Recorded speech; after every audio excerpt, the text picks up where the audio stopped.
Hey,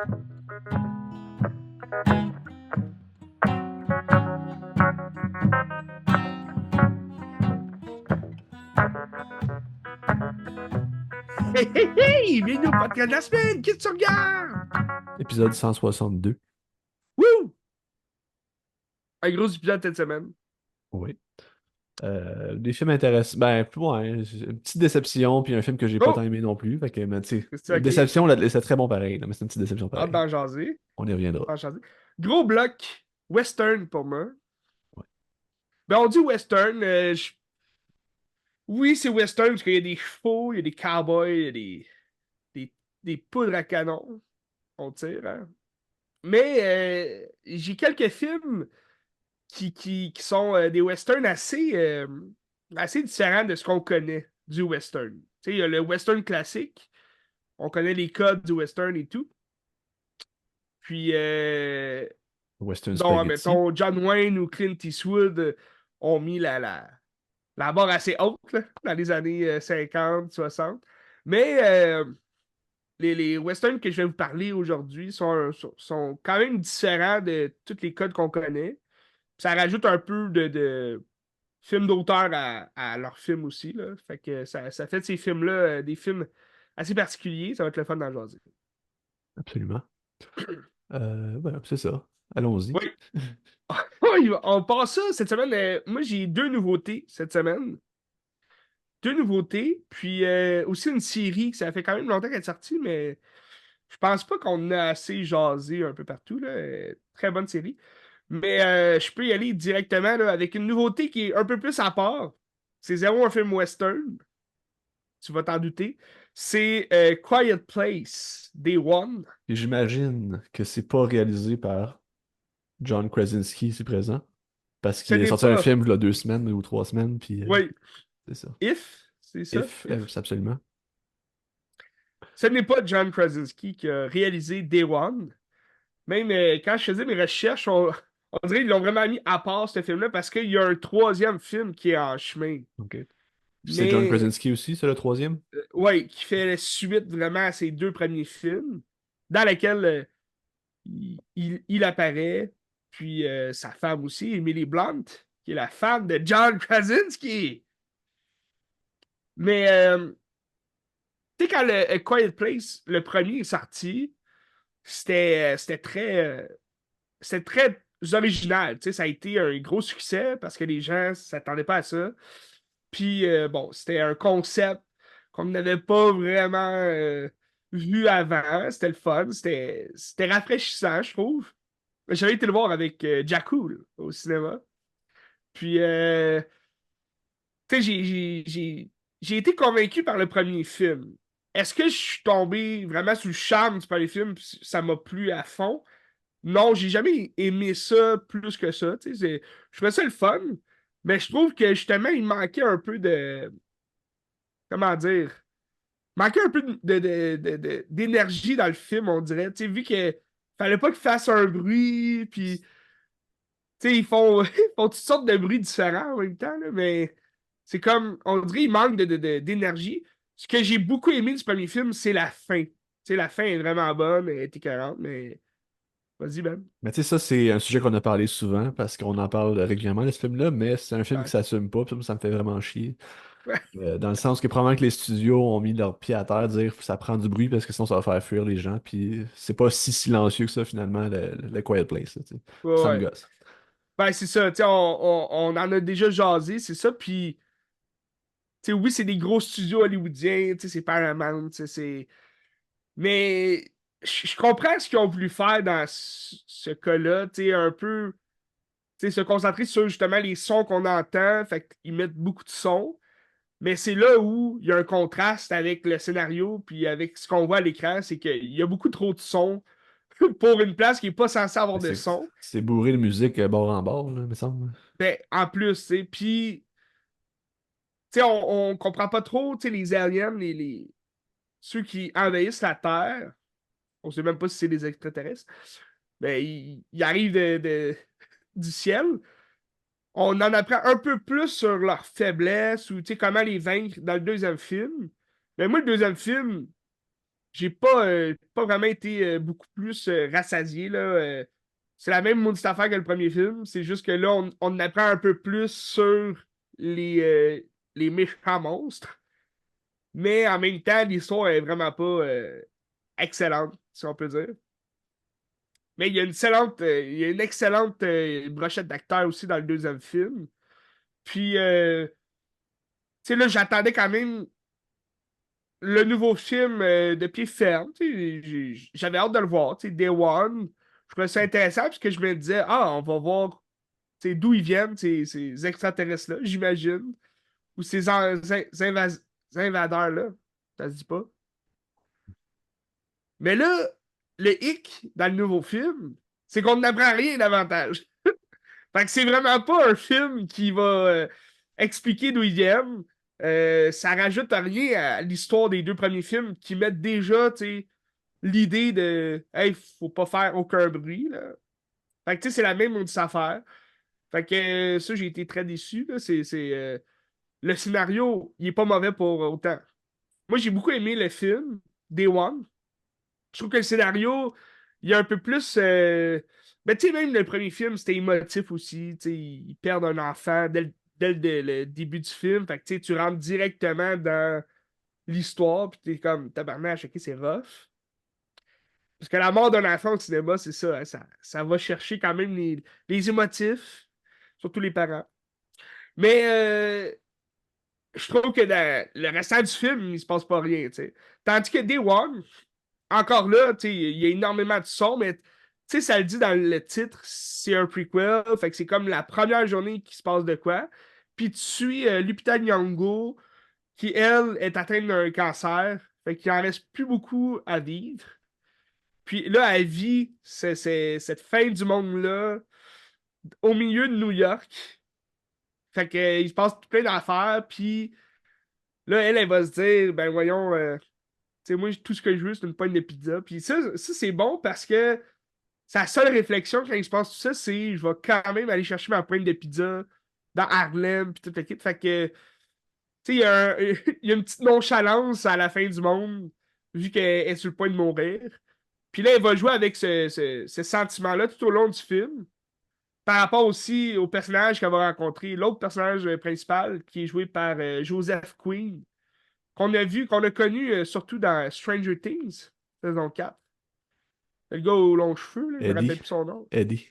Ellie. Ouais. C'est Eddie, c'est ça, c'est vrai. Je vois du Metallica, là. Puis, d'ailleurs, c'est lui qui va jouer Johnny Storm dans les 4 Fantastiques, donc la torche humaine, c'est lui. Puis, je suis très content parce qu'il y a un bon jeu d'acteur. Tu sais, il a l'air jeune, naïf, cave un peu. Puis dans ce film-là, ben, il joue un petit pissou là, qui a tout le temps peur. Puis tout. Fait que, il rajoutait un peu de comédie à tout ça.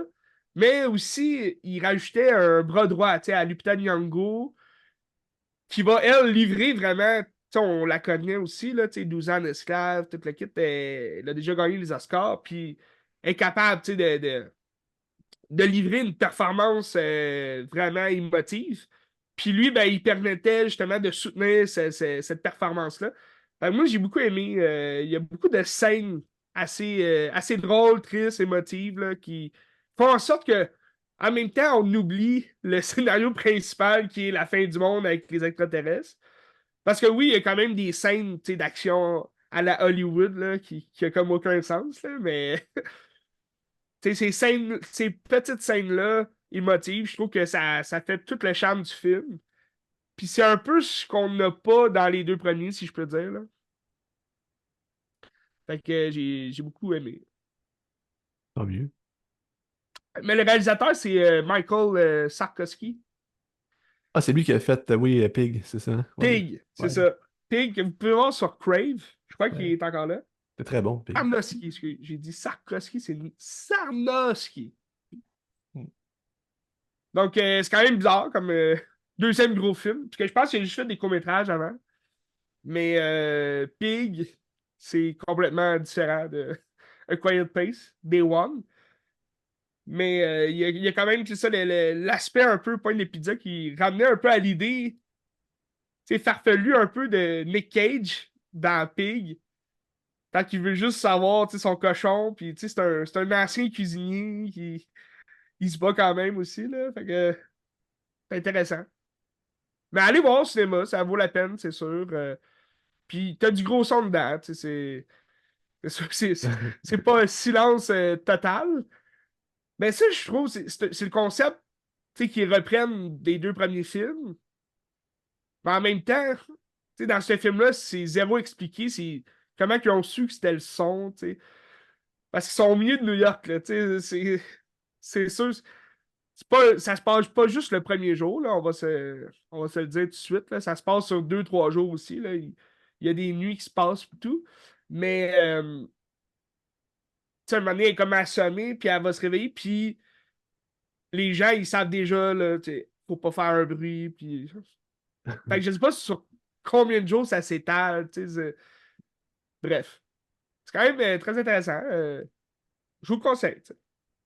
À suivre le troisième partie. Tu Ouais, sais pour ben quand? ça, tu sais, je te dis, il est en chemin, mais ça fait quand même un bout qui a été annoncé. Puis, tu sais, le deuxième film, je crois bien qu'il est sorti en 2018, si je me trompe pas. C'est bon. 2017. Fait que, il y a aussi Alex Wolff qui joue dans le film, OK. le jeune homme de Héréditaire. Quand même un beau rôle, là, au début du film. Non, non, non, hey, je spoil rien, je spoil rien. Bref, A Quiet Place, Day One. Un film d'horreur quand même, là, faut se le dire, là. Il y a des morts. C'est un peu moins effrayant là, que les deux premiers, je trouve. Parce qu'on rentre un peu plus dans l'émotion.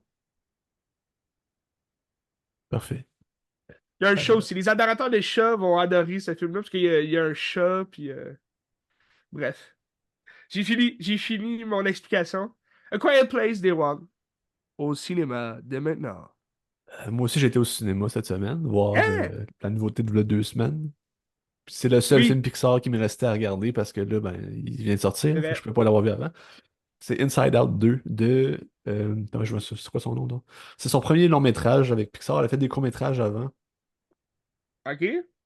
Puis l'affaire, c'est que Inside Out, à la base, c'est un projet de Pete Docter. Pete Docter, qui est un fucking génie, qui a fait des chefs-d'œuvre Ouais. avec Pixar. Il a fait Soul, il a fait Inside Out, il a fait Monster Monster Inc.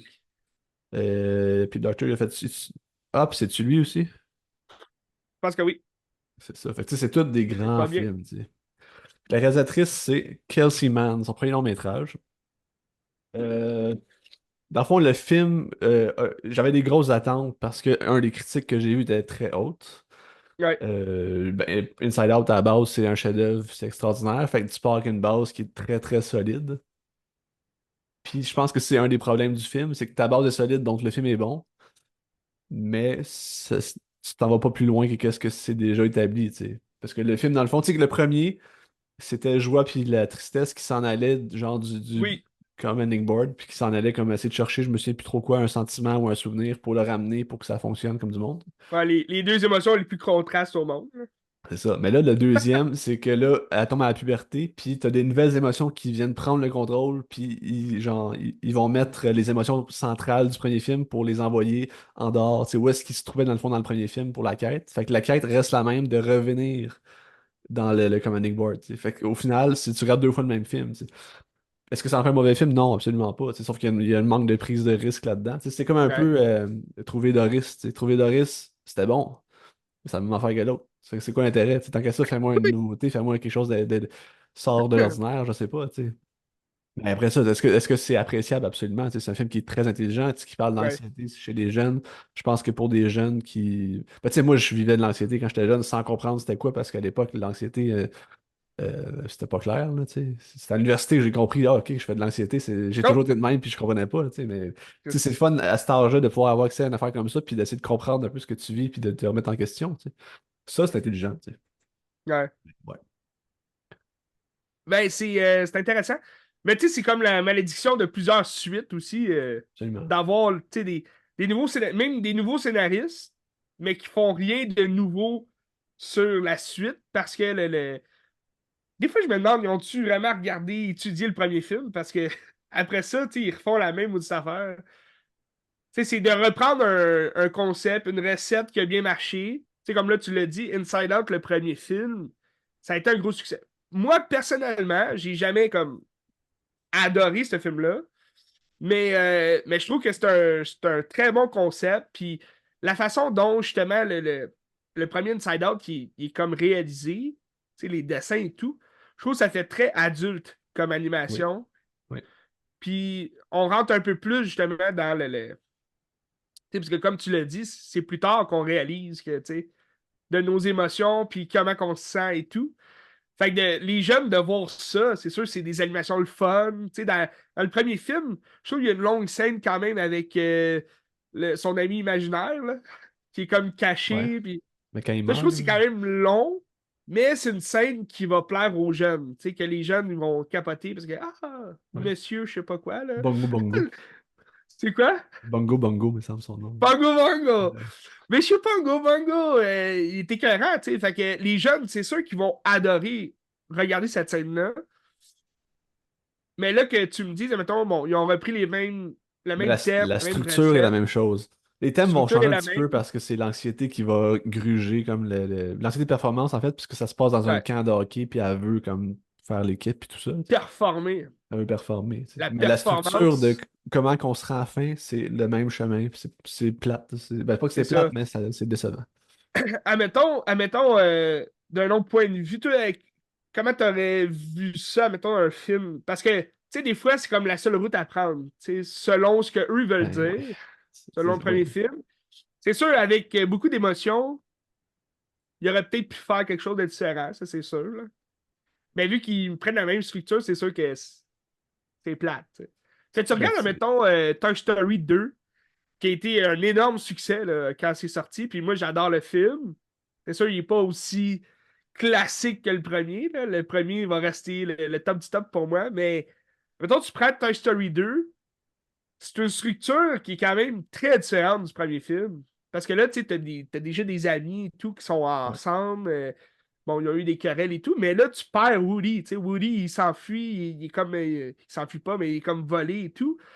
Puis il se retrouve complètement ailleurs, dans un autre monde, avec des nouveaux amis qui pensent être sa famille et tout. Fait que, tu sais, t'as vraiment une structure différente. Puis à travers ça, dans le fond, tu t'en vas explorer les origines de nos deux personnages principaux, tu sais, parce que t'as aussi Buzz qui Ouais. va avoir une espèce de réflexion spirituelle sur lui. Fait que je trouve que c'est une structure assez incroyable. Sauf que là, tu te retrouves dans un milieu de jouets, un univers vraiment fantastique. C'est pas la même chose que dans une tête avec des émotions et tout. Vas-y, parle-moi de tes Mais tu sais sentiments. aussi, tu sais, les quatre Toy Story, c'est la même structure quand même parce que ça reste un personnage qu'il faut aller chercher, puis c'est la quête pour aller chercher ce personnage-là. Tu sais, les quatre, c'est la même chose, mais je trouve que c'est amené de manière différente, dans des lieux différents, des affaires comme ça, je trouve intéressant. Euh, Tu sais. Parce que le thème principal de Toy Story, tu sais c'est quoi? C'est quoi? Les amis! L'amitié, oui. We got a friend. Le thème et la quête ne font qu'un, comme dirait Exact. Hubert Rivos. Tu t'en vas chercher tes amis là où ils sont. Ouais. Mais, mais tu comprends ce que je veux dire, tu sais, excusez. Tu comprends ce que je veux dire, l'espèce la structure d'Inside Out, je trouvais dès le premier film, est comme straight to the point, c'est concernant leurs émotions. Fait que c'est sûr que les émotions, tu sais, c'est sûr qu'il y aurait pu avoir quelque chose d'incroyable pour le deuxième film. Mais je pense que c'est peut-être le seul droit chemin qui se disait pour pas justement faire trop différent ou pas déroger. Mais en même temps, on se demande, on se pose la question, c'est parce que Pete Docter était pas là, fait qu'ils ont voulu quand même suivre son cheminement, puis Mais tu sais, Pete Docter est producteur quand même. Tu sais. Je sais pas à quel point il et- a eu son mot à dire, tout ça, mais il est producteur. Le scénario, c'est Kelsey Mann, puis une autre fille que je pourrais pas dire c'est quoi et- son nom. Mais, euh, ben, mais tu tu sais vois, un peu aussi, comme John Krasinski est producteur de Day One. ouais. Mais tu vois que c'est quand même très différent de ses films, sans qu'on perde le fil conducteur, là, qui est comme l'invasion extraterrestre, puis là, il faut rester dans le Ouais. silence. Mais la réalisation est quand même très différente. Je sais pas à quel point ça va jouer, tu sais. Mais tu sais, je pense que, pour les enfants, ben, pour les enfants ou les plus jeunes qui iraient voir le film, le fait que ce soit la même chose, je pense pas que ça dérange parce que c'est Non, aussi c'est ça. bon. Puis ça les shake pas trop, puis ça les permet de plus réfléchir aux propos qu'au film en général, je pense. Euh, Puis tu sais, tu parlais de Bongo Bongo, qui est l'ami Oui, imaginaire. Mais dans ce film-là, ils ont été chercher des personnages un peu similaires en jouant avec le style d'animation. Ça, j'ai trouvé ça très intéressant. OK. T'avais un personnage que c'était un genre de lapin avec un sac banane. Puis là, Coco Lapin. pas Coco Lapin, mais en tout cas, je me souviens plus du nom.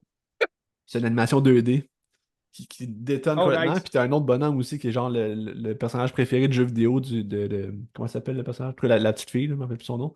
Hmm. Puis c'est un genre de Final Fantasy, mais version PS2. Fait qu'il est comme un peu pixelisé, puis il bouge comme tout croche. Puis c'est vraiment intéressant d'avoir intégré ça de même. Je trouve ça le fun. Ouais. Un beau petit clin d'œil, là, tu sais. Fait que, Nice. ben, en tout cas, Inside Out, Le tu sais, moi, film est bon. ouais. Le film reste quand même très bon. Puis, Le film est très bon. Le film est très bon. Moi, j'ai été déçu par rapport aux attentes que j'avais, mais tu sais, ça reste un ouais. film de qualité très très bon, là. Tu sais, je vous le conseille de voir au cinéma, ça vaut le détour absolument, tu sais. Hmm. Mais tu sais, mettons, dans mon top Pixar, là, c'est rendu à 28 films, je l'ai mis 16e, je pense. OK, quand même. Mais 16e, ça reste quand même 16, 15 bons films devant lui, là. Oui, C'est pas 16e parce que c'est pas bon, là, tu sais. Mais c'est mais, juste mais que la c'est barre est haute. c'est- c'est une suite. Fait qu'il faut s'y attendre quand même que ça va être moins bon que le premier. C'est ça. Puis est-ce qu'il va en Vu avoir que d'autres c'est la après? recette quand même. Il va peut-être en avoir d'autres après. C'est pas probable. Ah oui, Ouais, j'ai l'impression. on va espérer que c'est ça, pas la même structure pour le troisième. Ouais, c'est ça. Mais en même temps, il voit que, tu sais, en ce moment, il fait carton, le film. Absolument, ouais. C'est une Ouais. recette gagnante. Fait que peut-être qu'ils vont utiliser la Mais même recette. tant mieux, parce que Pixar, ça battait de l'aile un peu dernièrement. Fait que tant mieux que ça Oui. marche bien au cinéma, là, tu sais. Oui. Moi, il me reste. Ben, en fait, j'ai pas vu encore celui-là. Puis il va me rester Lucas aussi, que j'ai pas vu. C'était bien, Lucas. Moi, j'ai beaucoup aimé. Ok. J'ai hâte de voir ça. Pixar, Disney. Ouais, Incroyable. Je peux checker aller. ça. Ben, oui. Tu voulais dire de quoi, Ben? Non, non, checker ça. C'est ça que je Ok, veux dire. parfait. Regardez ça au cinéma, c'est important. Ben, c'est une belle sortie, tu sais, familiale. Pixar, c'est toujours bon. Puis là, je crois que le prochain Pixar à sortir. C'est-tu Bonne Elio? question. Mais Elio, ça se peut sortir cet été, puis ils l'ont comme repoussé l'an Elio, c'est un prochain. Pixar. Il Je me crois que semble c'est que Walt c'en... Disney. Tant peu, je vais aller voir. Mais il me semble que Parce Elio, que la c'en était dernière un. fois, il me semble que je voyais que c'était Disney. Mais c'est vrai que ça peut ressembler à un Pixar, la façon dont Je pense que c'est un Pixar parce que c'est Adrian Molina qui réalise. Il me semble que c'est le même réalisateur que Coco, Ok, si je me trompe pas. Ouais, c'est intéressant. Pixar. 2025, c'est supposé Pixar, sortir. Ouais. ok. Parce qu'il y a Moana 2 qui sort en 2025 aussi, là, je crois. 13 juin 2025. 13 juin. Ouais. Moana? Non, Elio. Ah, ok. Mais ça fait longtemps qu'ils l'ont tout repoussé. Ouais, Ça fait je pense qu'il longtemps qu'on. sortait au mois de mars, puis finalement, ils l'ont repoussé à l'an Ah, prochain. C'est ça. mystérieux tout ça. Ouais. À cause de la grève des acteurs, ils disent. Ah, ça se peut, ouais. Bon. Ben, il y a Moana 2 hein, qui sort aussi. Je sais pas Oui. c'est quand qu'elle sort, Ah, ça. j'ai vu la bande-annonce avant Inside Out, justement. Ah, c'est vrai? Ouais. Ouais, je l'avais vu aussi, me semble. Ça a l'air intéressant, mais encore là, ça va-tu être la même chose que le premier film? Peut-être. J'ai pas vu Moana, fait que je pourrais pas dire. C'était bien, là, c'était bien. The Rock. Parce qu'il y a le live action aussi qu'ils sont en train de faire. Bref. Je peux aller avec une autre nouveauté. Christy, on est dans les nouveautés, Ben. Horizon, une saga américaine. Ça te dit quoi quand je t'ai dit ça, mettons? Horizon, une saga américaine. Ça te fait Ben, tu sais, quel moi, feeling? l'impression que j'avais, là, c'est que c'était un film de grosse propagande américaine, puis tu sais, à quel point on est bons, les Américains, puis comment on a bâti ça, puis tout ça, puis c'était comme, ça me donnait pas le goût quand je voyais les images, tu sais.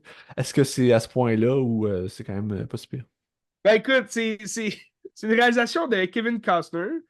Puis aussi un concept que Kevin Costner a travaillé pour. Tu nous en avais parlé là aussi, qui est allé chercher beaucoup de fonds pour justement faire sa propre saga. Puis tu vois, la deuxième partie sort en août, puis il est censé avoir quatre parties. Fait que je pense qu'il attend de voir est-ce que les deux parties vont pogner. Si ça pogne, j'imagine qu'ils vont faire la partie 3 4. J'imagine même si ça pogne pas, ils vont la faire pareil. Le film, j'étais intéressé de le voir parce que j'adore Kevin Costner. Puis surtout aussi, il a fait beaucoup de western quand même. Wyatt Earp, d'ailleurs. en 1994, si je ne me trompe pas. Puis, tu sais, il est quand même proche justement de la terre américaine, tu sais, de l'histoire, justement son histoire, puis tout ce qui a le concept justement de la conquête de l'Ouest et tout. Il est très proche de ça. Fait que je me disais, bon, allez voir ce film-là, c'est sûr que ça c'est sûr qu'il y a une appartenance qu'on va voir dans le film, une espèce d'émotion du réalisateur qui va nous véhiculer à travers les histoires racontées puis les images montrées à l'écran. Parce que, je sais pas, ben, t'as pas vu Yellowstone? Non. Yellowstone qui était sur Prime Video, là, je crois qu'il faut vous payer Paramount là, pour le voir. Yellowstone, c'est un peu l'héritage, si tu veux, de nos ancêtres américains qui ont conquis l'Ouest. Puis, tu sais, ça se passe même pas en l'Ouest, là. Je veux dire, Yellowstone, ça se passe dans le Montana, puis ils ont quand même des différends avec le peuple natif, tu sais, américain. Mais les Amérindiens et tout, là, qui vivent là. Mais c'est une série très moderne, là. Tu sais, il y a des coups de feu à pu finir, puis tu sais, c'est plus une guerre politique aussi là, pour savoir c'est qui va avoir les terres et non. Puis t'as Kevin Costner qui joue justement le père de la famille Dalton, qui est une grosse famille, puis il y a d'énormes ranchs un peu partout là, au Montana. Puis c'est lui qui gère un peu la place, là, tu sais. Puis il va devenir le maire et tout. Il y a 5 saisons de ça. Je crois qu'il va en avoir une sixième, mais tu sais, Kevin Costner il a comme quitté un peu la série parce qu'il travaillait sur Horizon. Puis Horizon, je me disais, bon, il va peut-être puiser justement dans son expérience de Yellowstone pour nous faire vivre une saga américaine incroyable. Mais t'as un peu visé juste dans l'aspect, le trailer, qu'est-ce qu'il nous montre, puis qu'est-ce qu'on a à l'écran. C'est très, ben je dirais pas propagande américaine, mais c'est très américanisé, blockbuster hollywoodien, là, comme on voyait dans les années justement 90 ou début 2000. T'as beaucoup de musique, t'es mélodrame un peu, dans les scènes les plus rough qui se passent, parce que ça commence direct avec une attaque des Apaches sur justement un camp établi par des Américains sur Horizon. Horizon, c'est le nom, c'est le nom de la place qu'ils ont donné à des terres qui sont pas encore aux Américains à cette époque-là. Puis le film se passe en 1863 en général, là. Fait que c'est un peu, c'est pendant, tu sais, c'est un peu après la guerre civile, là, on dirait. Mais c'est pas clair, là, ça, la guerre civile, là. Il va y avoir des soldats et tout américains, mais ils en parlent pas trop. C'est juste qu'il y a encore une guerre entre les Apaches, les natifs américains, puis les Américains qui viennent juste s'établir sur leur terre. Mais, tu sais, dans le fond, ils volent les terres aux natifs, là. Fait que là, les Apaches, eux autres, c'est un certain groupe de natifs qui veulent garder leur terre, fait qu'ils vont utiliser la violence pour ça. C'est sûr que ça commence assez violent du côté, c'est les Indiens qui sont les méchants, c'est pas nous autres, mais c'est clairement eux qui volent les terres. Fait que c'est sûr qu'aujourd'hui, on a comme un aspect assez dérogé de l'histoire, là. Tu montrais ce film-là en 1950, 60. Ah oui, on est fiers d'être américains. Mais aujourd'hui, c'est sûr qu'il y a un aspect différent. Puis, ce que je me suis dit quand j'ai vu cette scène-là, je me suis dit, Colin, ça va-tu être ça tout le long du film? Parce que c'est sûr que il y a un aspect un peu cave là, de dire, hey, c'est eux autres les méchants, nous autres on est blancs. C'est cave, c'est très cliché puis vieux, là, c'est une vieille manière de penser. Mais rapidement, tu vas voir un autre. Parce que c'est ça qui est différent dans ben, différent. C'est ça qui est un peu contraste dans le scénario, c'est qu'on va suivre trois récits différents qui semblent se passer à la même époque, donc 1863. Mais c'est tout comme. C'est tout un peu relié à la conquête de Horizon, qui est la conquête de l'Ouest. proche du Wyoming et tout. Mais les trois récits vont jamais comme vont jamais se rallier ensemble. Tu sais, t'as plusieurs différents acteurs, une belle brochette d'acteurs dans ce film-là, mais qui vont jamais se croiser parce que, bon, c'est le chapitre 1 aussi, là. Ça finit un peu sec, là. Tu te demandes, OK, qu'est-ce qui va se passer? Mais les trois récits, c'est comme juste. Tu sais, ce film-là, il dure 3 heures, là. Puis les trois récits, c'est juste une introduction à leur histoire, aux trois histoires. Fait que c'est un peu brouillon parce que là, tu vas passer d'une histoire à l'autre.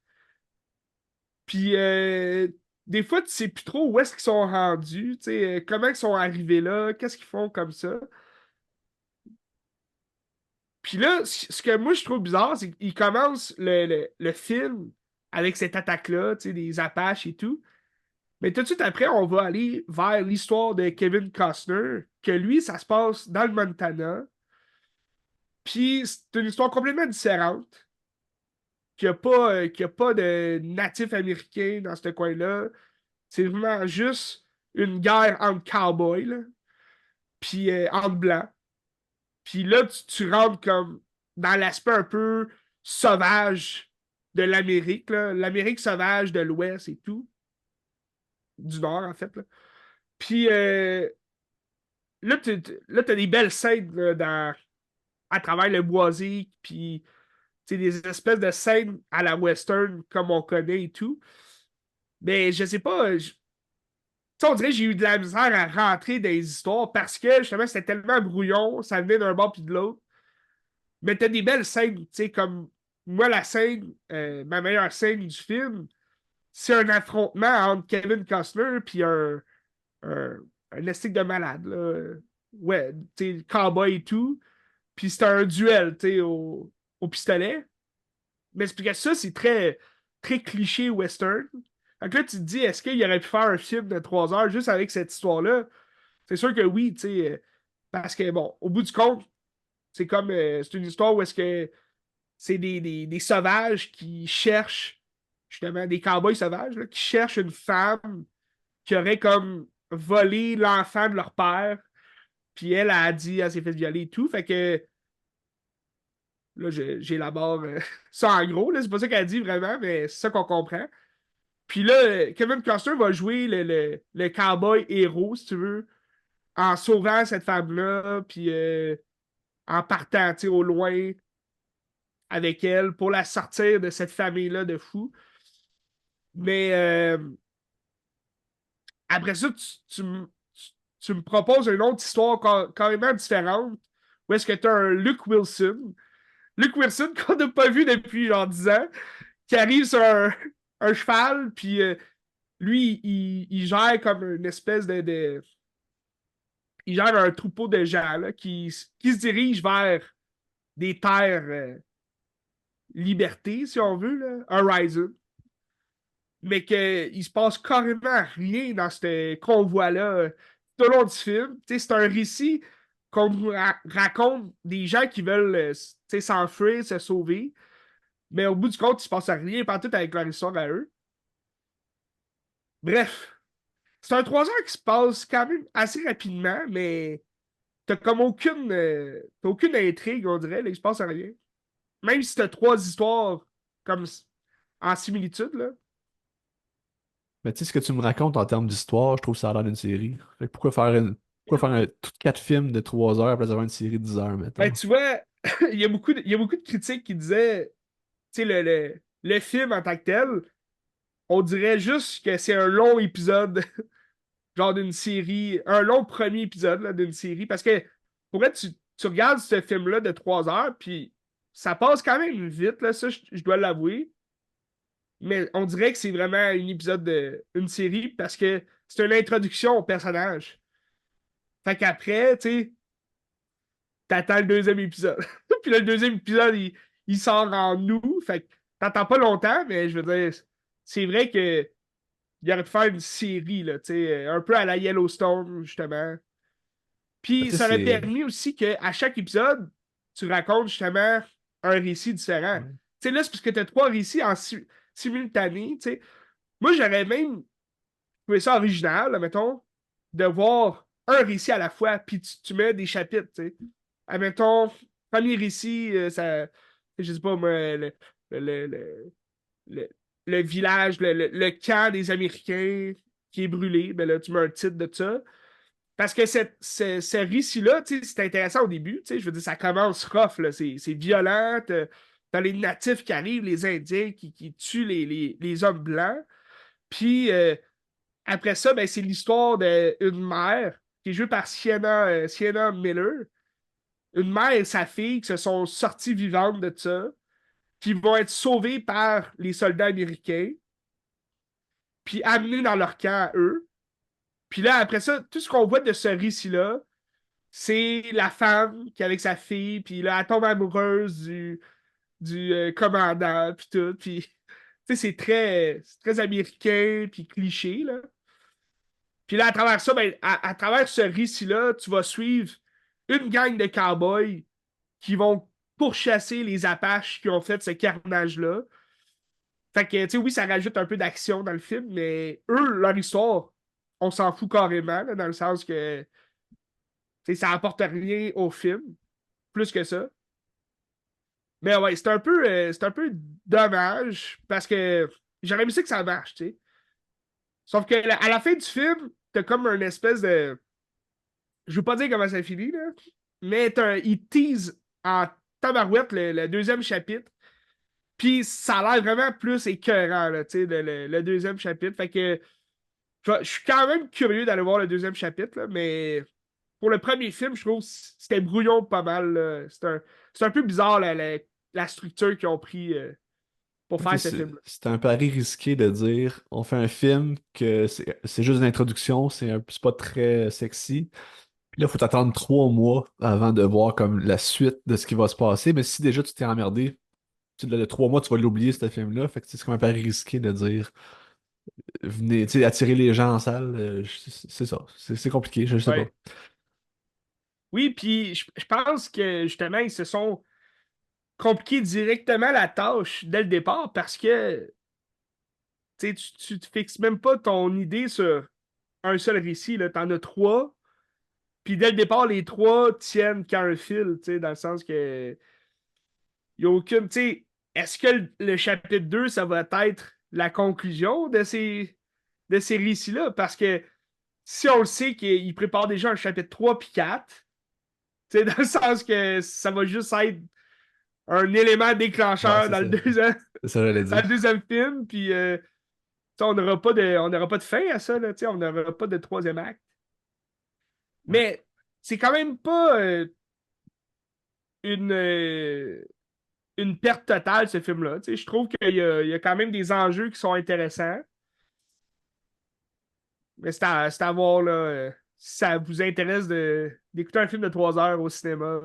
Mais tu sais, le western, c'est un film, ben, c'est un genre de film qui s'est perdu un petit peu. Aujourd'hui, il n'y en a plus vraiment qui se fait, tu sais. Tu sais, dernièrement, je pense à Sisters Brothers qui était bon, mais sinon, à part ça, des Ouais, western, ben western. vois-tu, c'est ça. Moi, j'ai regardé beaucoup de western pour me préparer à Horizon.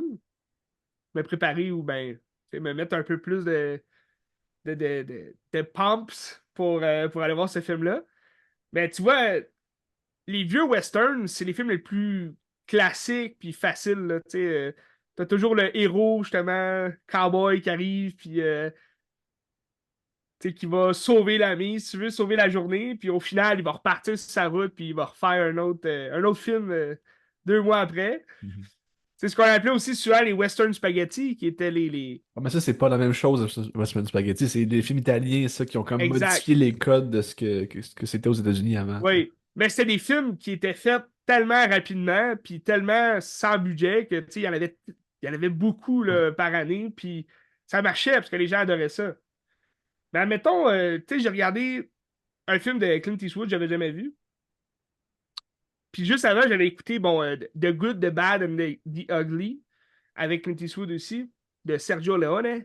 Puis ça, c'était un Christ film, tu sais, The Bad, The Good and The Good, The Bad, excuse, and the Ugly.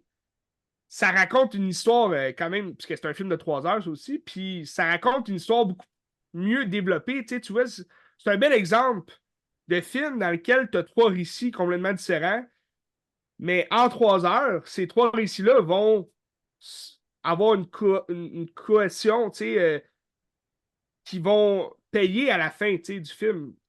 C'est un seul film qui raconte l'histoire de trois personnages complètement différents, mais qui vont finir par s'affronter, tu sais, dans un duel à trois ou à deux et demi.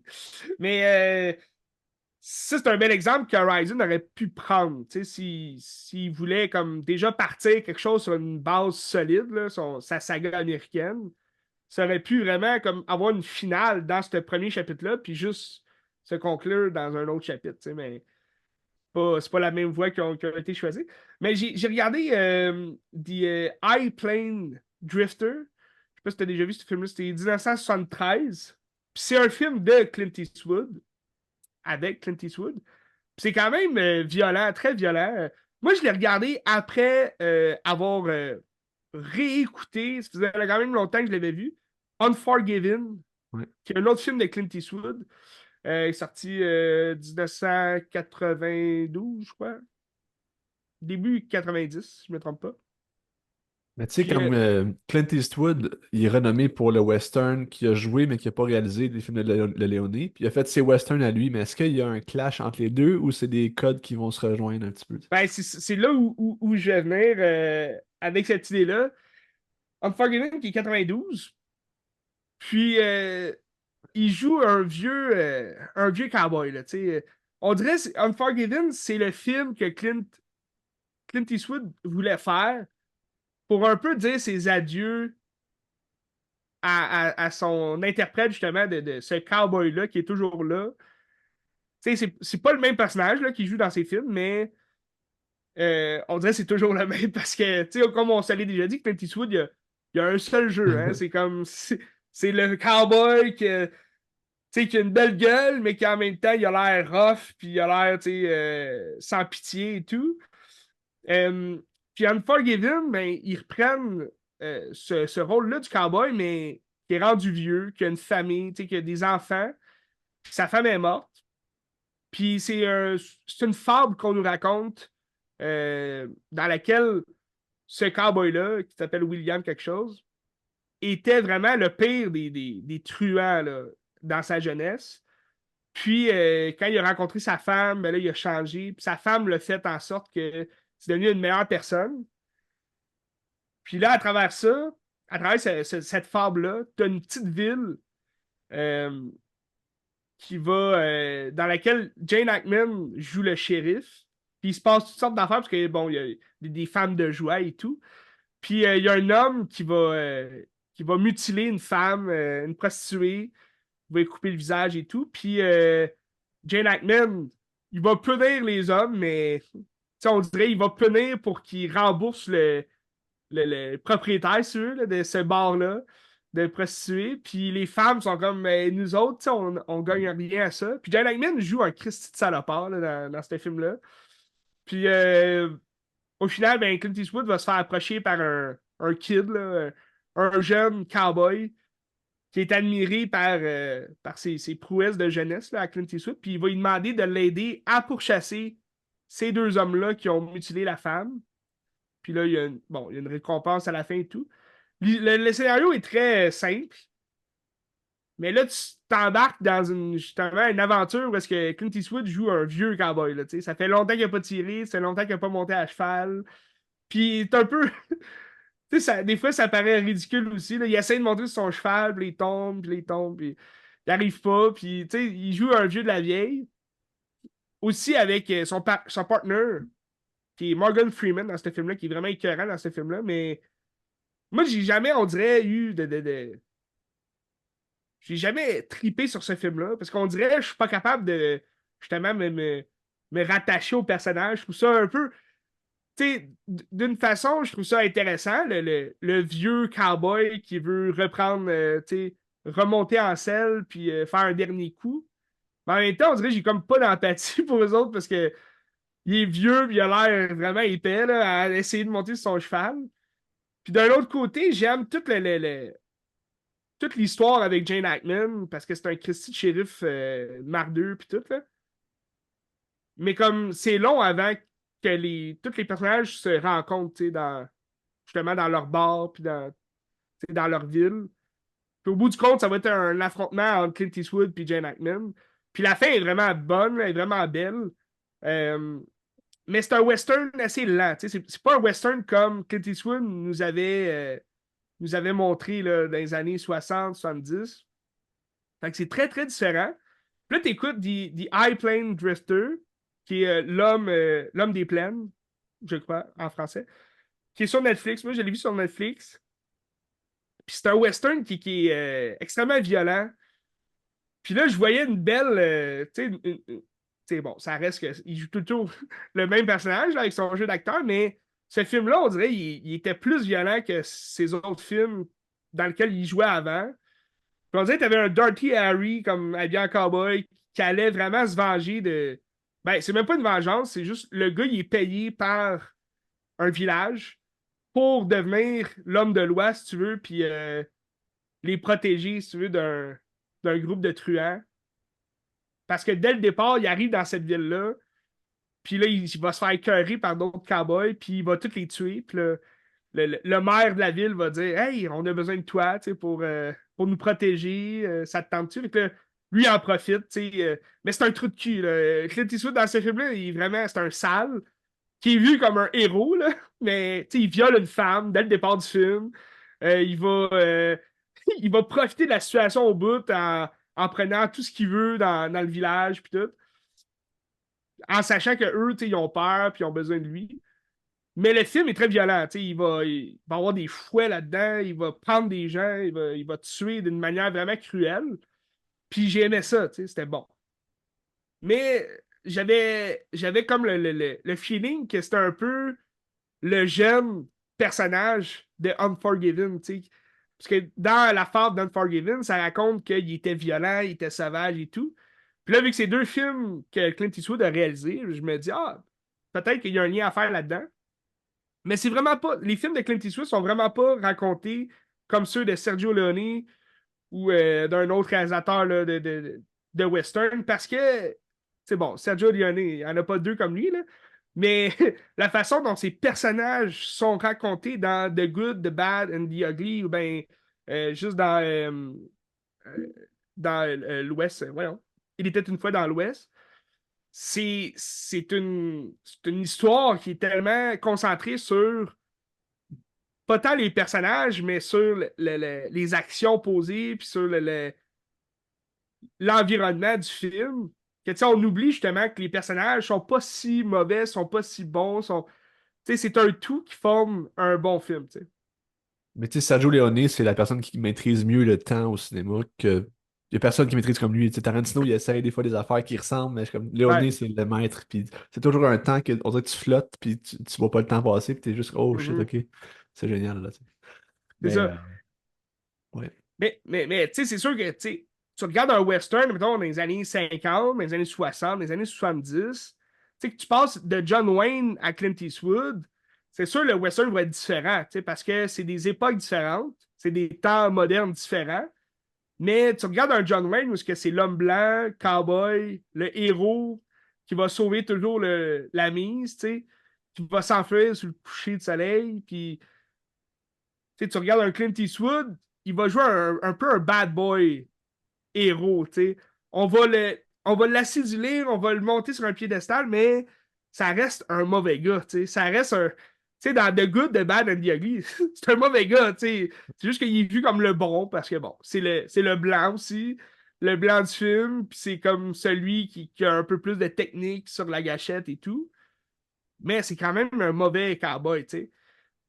Puis là, tu regardes aujourd'hui, tu sais, le western, mettons, de Kevin Costner, Horizon, c'est un peu mitigé à savoir, y a-tu des bons, y a-tu des mauvais, parce que tout le monde est mauvais, mais sans être bon, puis tout le monde est bon sans être mauvais, tu sais, dans le sens que on mise moins sur les personnages, puis on essaie de se concentrer un peu plus sur, justement, les récits qui sont brouillons, parce qu'on veut trop en raconter, tu sais.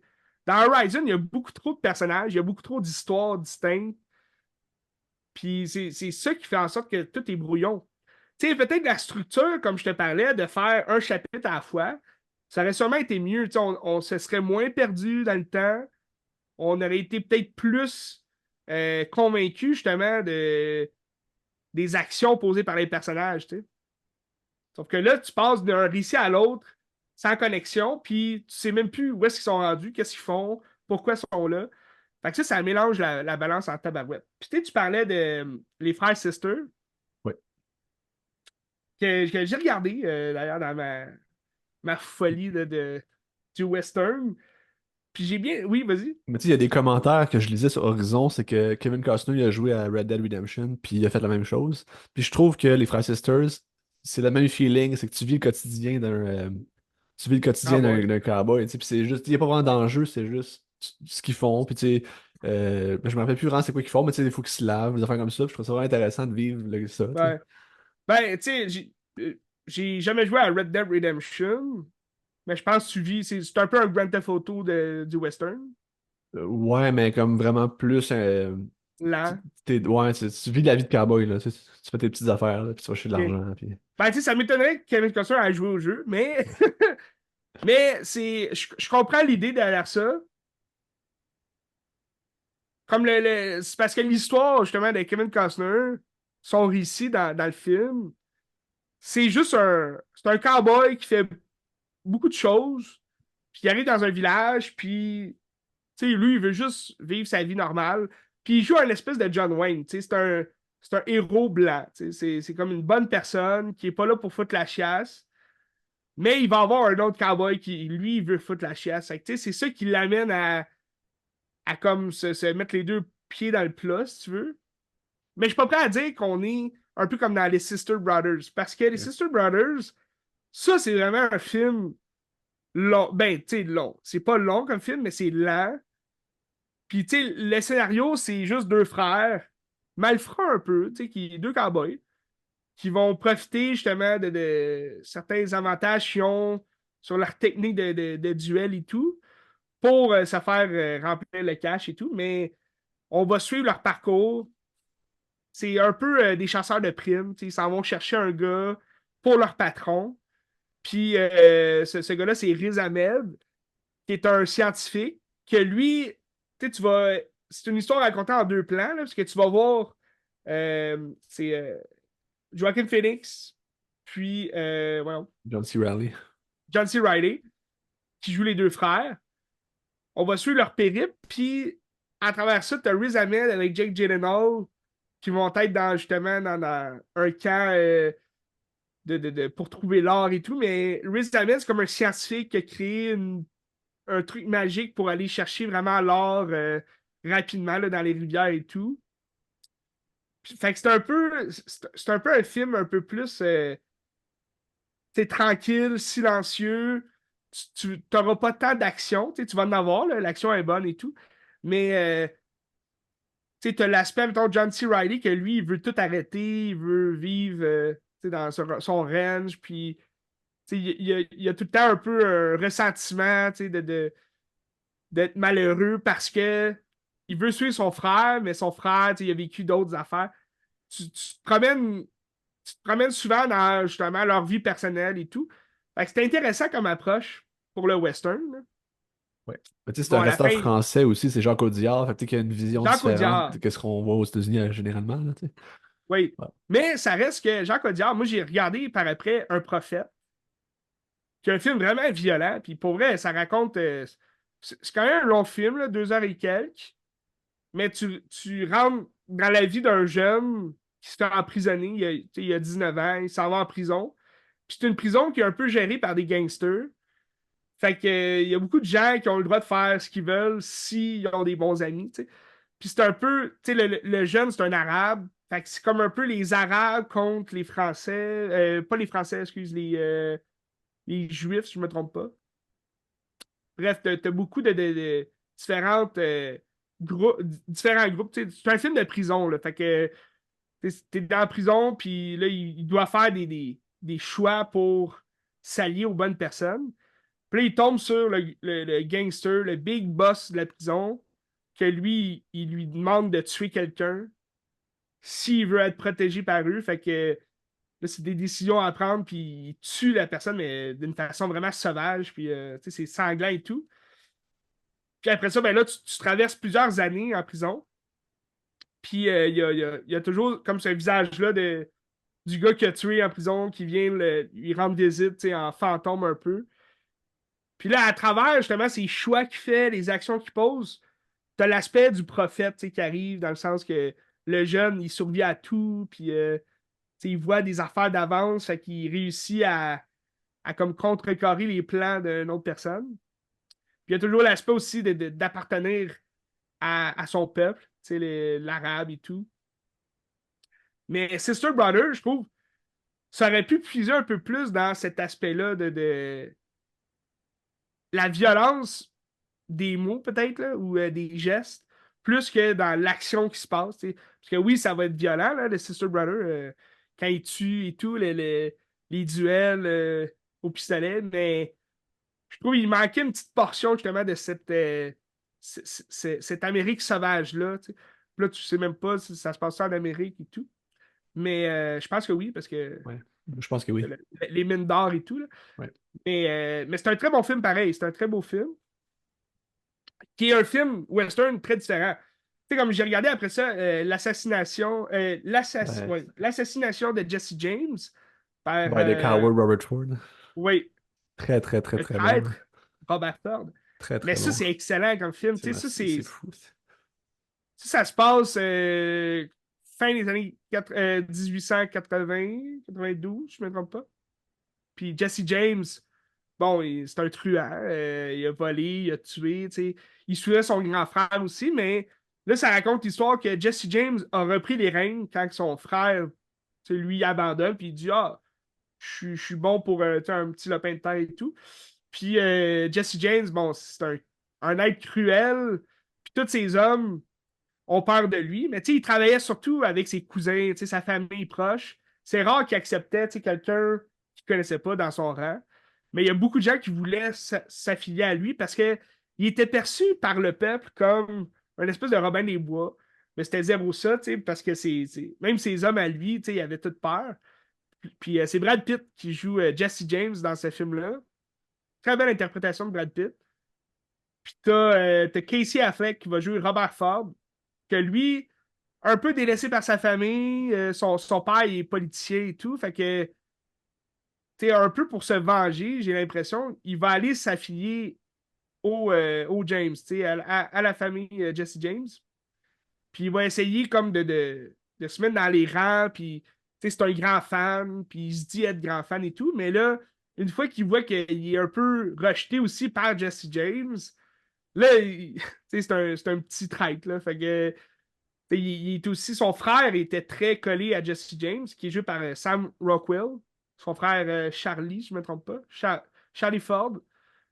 Puis il va comme un peu, ben, par esprit un peu de vengeance ou par traîtrise, là, il va trahir Jesse James. Puis il va élaborer un plan avec la force policière pour arrêter Jesse James. Fait que c'est comme son histoire à lui, là, sur comment qu'il a arrangé ça, le meurtre et tout. Puis c'est tellement une mort. Tu sais, c'est tellement une tuerie de traître, là. Une tuerie de sales peureux visés dans le dos et tout. Fait que après ça, il y a comme les répercussions de tout ça. Puis le film est quand même long, C'est 3 heures mais quasiment. Ouais. ouais. Mais c'est un film. Tu sais, le réalisateur, je sais pas Andrew si tu as vu ses autres Dominic. films. Mais il a fait le film de Marilyn, là. Il a Oui, fait ça. mais Je pense que oui, c'est le seul qui que j'ai était vu. plate, là. Ouais. Ouais. Mais t'as-tu vu de Kill 'Em Them Softly? Non, je l'ai pas vu. Parce que c'est un long film avec Brad Pitt. Puis ce film-là, je me rappelle au cinéma, je me suis ennuyé en tabarouette parce qu'il est long, il est lent. Mais quand je l'ai réécouté à la télé, c'est un film quand même pas si pire. Il s'écoute bien. C'est un film un peu gangster. T'as Brad Pitt qui apparaît pas longtemps dans le film, mais qui est quand même la tête d'affiche là, du film. Que ça va être un tueur à gages, si tu veux, qui vient demander des comptes à Ray Liotta. Puis Ray Liotta qui s'est fait voler du cash par deux jeunes comme addicts au crack, là, puis tout. Puis finalement, c'est ça. Il se passe des. Tu sais, les tueries sont bonnes, sont belles, mais le film est quand même long puis lent. Là. T'as James Gandolfini aussi dans le film. Mais c'est ça, l'assassination de Jesse James par le traître Robert Ford, c'est un film. qui va être lent aussi, mais la photographie est tellement belle aussi. T'as des Oui, c'est beaux qui jeux donc c'est d'ombre. qui les actions photo, là? C'est une C'est bonne question. c'est Il un me grand, semble là, qu'il a c'est un fait. très grand. C'est Roger Deakins? Hum. Ah, moi, t'as dit, je l'ai Roger ici, là. Deakins, ouais, c'est lui. Ah, Roger Deakins, c'est ça. Puis, tu sais, Roger Deakins qui nous a donné Blade Runner ouais, entre autres. 2049, Shawshank Redemption. Tu sais, il travaille souvent avec Denis Villeneuve, si je ne me trompe pas. Ouais. Mais tu sais, Denis Mettons Villeneuve, Sicario. mettons, Denis Villeneuve, il demandait avec qui tu veux travailler. Il dit, ben, Roger Deakins, mais tu sais, c'est impossible. Tu sais, finalement, il fait plein de films avec Roger Deakins à cette heure. Tu sais, c'est ça qui est génial, parce que c'est un des plus grands Ouais. directeurs photo de tous les temps, là. Ouais. Puis tellement bon dans les jeux d'ombre aussi. Tu sais, dans Sicario, quand ils s'en vont faire le Ouais. raid, là, en, en vision nocturne. Ou aussi celui qui a fait 19-17, Oui, il le me semble que film. oui. Ouais, il me semble que oui. T'as une prise là, où est-ce qu'il y a un feu, puis Ouais. là, il marche dans l'ombre. Ah, c'est beau. Puis l'assassination de Jesse James, t'as beaucoup de plans comme ça, mais ce que j'ai aimé, c'est que tu sais, c'est une histoire qu'on nous raconte un peu comme une fable. Encore là, je reprends le terme fable parce que le western, c'est souvent raconté comme une fable. Une histoire d'un personnage qui va comme conquérir soit l'Ouest ou ben, tu sais, peu importe, là, il va faire des gestes. Puis au final, son histoire prend une fin, tu sais, une fin, une belle fin ou une fin mauvaise. Mais dans le western, tu sais, j'ai souvent lu que dans le western, tu sais, il n'y avait pas de belle fin, là, parce qu'au bout du compte, le cowboy, même si il s'enfuit sous le coucher du soleil ou le soleil levant, ça reste que tu sais, il est un peu en malédiction à sa vie, qui est de se promener sur son cheval, puis de toujours errer un peu partout. Puis ça, cet aspect-là de malédiction, d'errer, puis de toujours devoir voler pour quelque chose, je l'ai beaucoup ressenti dans un film que j'ai regardé. C'est pas tant un western comme on les connaît, là, mais c'est une histoire vraie. C'est Butch Cassidy and the Sundance Ouais. Kid. As-tu déjà écouté ce film-là? Non, jamais. Avec Paul C'est Newman. sur Disney+, si jamais vous voulez l'écouter. Puis c'est George Roy Hill qui a fait ce film-là en 1969. George Roy Hill qui a fait Slapshot, d'ailleurs. Qui est pas du tout un film western, Slapshot. Mais Le Monde selon Garp aussi avec Robin Williams. Puis The Sting, que j'ai jamais vu, mais il paraît que c'est bon. Puis Butch Cassidy est joué par Paul Newman. Paul Newman, encore là, qui est un peu un Clint Eastwood, mais du monde moderne des années 60, si on peut dire. Tu sais, il y a une belle gueule, mais il y a une gueule, on dirait ça. Un peu, tu sais, je te parlais de Cold Luke. Ouais. Cool. Ouais, Luke la main froide, là, mais Cool c'est and Luke. Cool Luke M. Puis, tu sais, il joue quand même, tu sais, un Butch Cassidy que tout ce qu'il veut, c'est voler, puis c'est faire. Puis, tu sais, c'est un bon parleur et tout. Puis, le Sundance Kid est joué par Robert Redford, un jeune Robert Redford avec une petite moustache. Puis, c'est un bon film, tu sais, ça bouge, c'est. Puis l'aspect western, c'est que c'est deux voleurs. Hein? Butch Cassidy, c'est un Christy de voleur. Puis ça ressemble un peu à Jesse James dans l'aspect où les deux volaient tu sais, des banques, faisaient exploser des banques, puis là, ils allaient voler le cash et tout. Puis là, un moment donné, ben, ils sont recherchés par vraiment tout le monde. Puis leur rêve, c'est de s'enfuir tu sais, au Mexique, tu sais, puis se faire oublier de tous. Mais ils ont toujours un peu cet aspect-là de voler, là, vouloir voler. Fait que même au Mexique, ils volent, puis là, ils continuent de voler, puis ils amènent même une femme qui est comme partagée entre les deux, qu'ils amènent une femme avec eux autres. Puis ils ont vécu longtemps comme ça, jusqu'à ce qu'ils se font prendre. Puis bon, le film raconte vraiment l'histoire qu'on connaît un peu d'eux, là. Mais ça finit qu'ils vont se faire tuer, tu sais, en voulant voler. Puis ça, c'est un peu... c'est une histoire qui ressemble un peu à Bonnie and Clyde. Tu sais, Bonnie and Clyde, qui est d'un autre siècle carrément, ben, Butch Cassidy, je pense que c'est au début des années 1900, si je ne me trompe pas, là, au début du 20e siècle. Puis t'as Bonnie and Clyde, que eux, c'est pas les années 30, là, fait que je pense que c'est dans les années 30. Fait que, tu sais, eux autres, c'était des voleurs aussi, un couple de voleurs, un peu fucké aussi. Tu sais, Clyde, il paraissait être celui qui mettait des mots dans la tête de Bonnie, puis celui qui la traînait un peu de force partout. Mais moi, j'ai regardé un film sur Netflix que c'est The Highwaymen. T'as-tu déjà entendu ça? C'est un Non. film de 2017. Je savais même pas que ça existait. Mais c'est un film Netflix, là. Puis c'est avec Woody Harrelson et Kevin Costner qui vont jouer deux ex-Texas Rangers qui vont pourchasser Bonnie et Clyde. Donc c'est basé sur l'histoire de ceux qui ont tué Bonnie et Clyde. Parce que ils ont, ils étaient en fuite, Bonnie et Clyde, là, puis ils tuaient des gens, tu sais, de sang-froid. Mais eux aussi, un peu comme Jesse James, un peu. Puis tu sais, Jesse James, son histoire est très contrastée avec celle de Bonnie et Clyde, parce que Bonnie et Clyde se sont comme un peu inspirés de Jesse James, tu sais, pour faire leurs crimes. Tu sais, il y a même une tune qui était sortie dans les années 30 justement, qui disait oh, vous connaissez l'histoire de Jesse James, mais attendez d'entendre celle de Bonnie et Clyde. Tu sais, c'est comme. On dirait qu'ils ont voulu comme topper le nom de Jesse James en volant le plus de banques possible, en faisant le plus de carnage, tu sais. Puis ceux qui tuaient, bon, c'était des policiers qui étaient sur leur chemin. Mais le film, comment il raconte ça? The Highwaymen, c'est ça. T'as un Kevin Costner assez vieux là-dedans, qui paraît plus vieux que dans Horizon. C'est un peu bizarre, là, mais surtout que c'est un film qui date de 7 ans, même. Mais 2019, il est sorti. 2019, 2019. que c'est encore moins vieux que je pensais.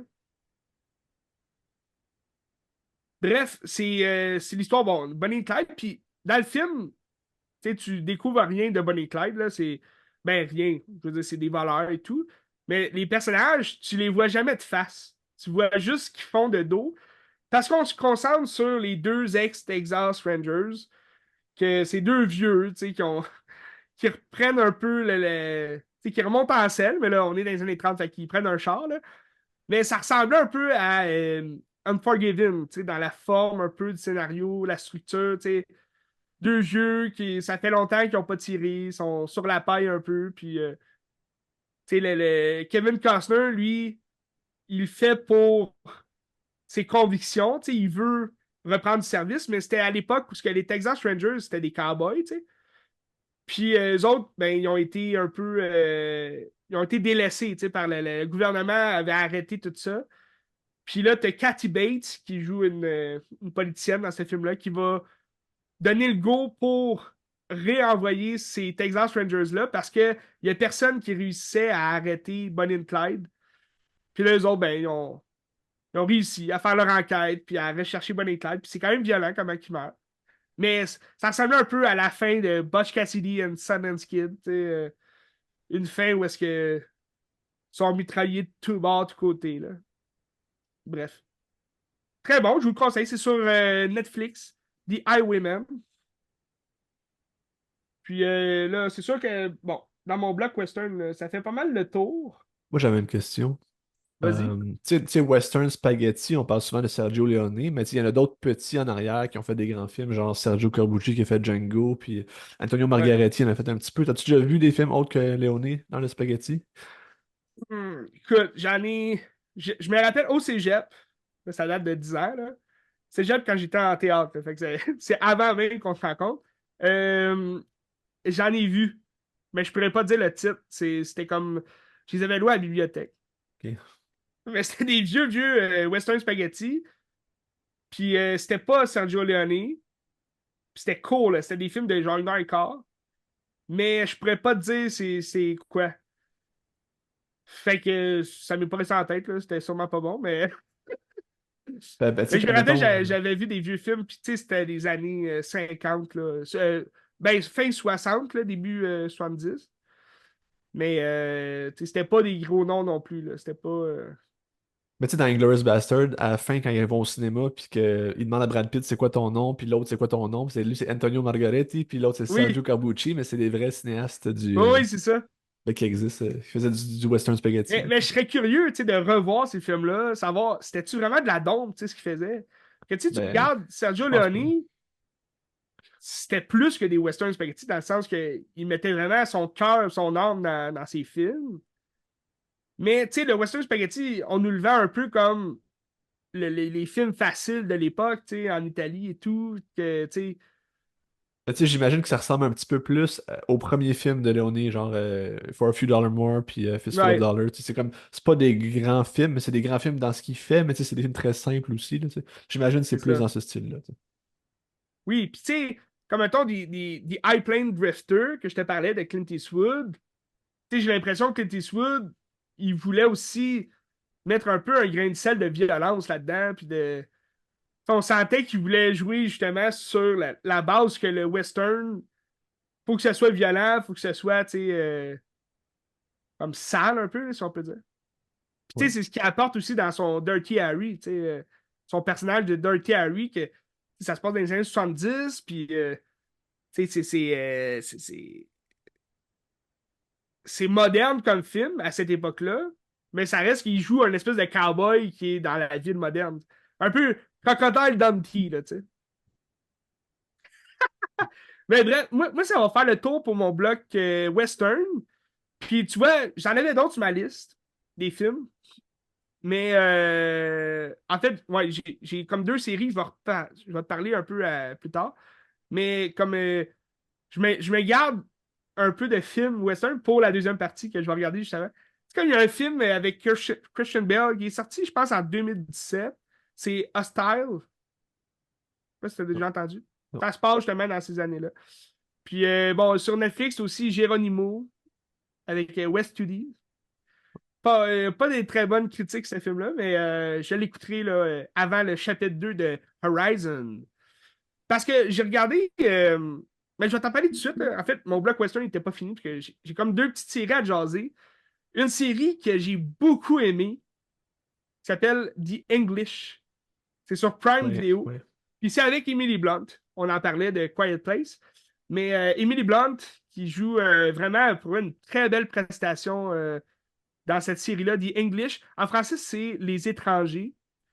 Puis c'est une Anglaise, c'est une femme bourgeoise anglaise qui arrive en Amérique en 18... la série se passe en 1890. Donc, tu sais, la guerre civile est pas mal finie, mais t'as encore comme des affrontements là, entre les cowboys, les Américains, puis bon, t'as des soldats aussi là-dedans, mais c'est surtout les Américains sauvages de l'Ouest contre les natifs. Donc là, on apprend un peu plus sur le nom qu'on donne aux natifs parce que un des protagonistes de la série, c'est un natif qui s'appelle. Ben, son nom, c'est. Voyons. Emiwi, quelque chose comme ça. Mais c'est un pony. C'est ce qu'on appelait un Indien, dans le fond, qui aidait les soldats américains, là. Un pony, c'est ceux qui faisaient comme un peu un éclaireur, là, qui allait un peu vérifier les terres parce qu'ils s'y connaissaient plus. Puis lui, tu sais, il propageait la non-violence, si tu veux, mais il était là pour aider surtout les Américains contre les Apaches violents, puis qui voulaient vraiment couper les scalps, là, puis tout. Ce que tu apprends dans cette série-là, c'est quand même violent, là, cette série-là, mais il y a un ton, parce que je vais faire un contraste avec une autre série qui se passe dans les mêmes époques, là, qui est 1883. 1883, c'est un spin-off de Yellowstone. En fait, c'est un prequel. C'est comme l'origine de la famille Doughton, qui est la famille principale de Yellowstone sur Prime Video.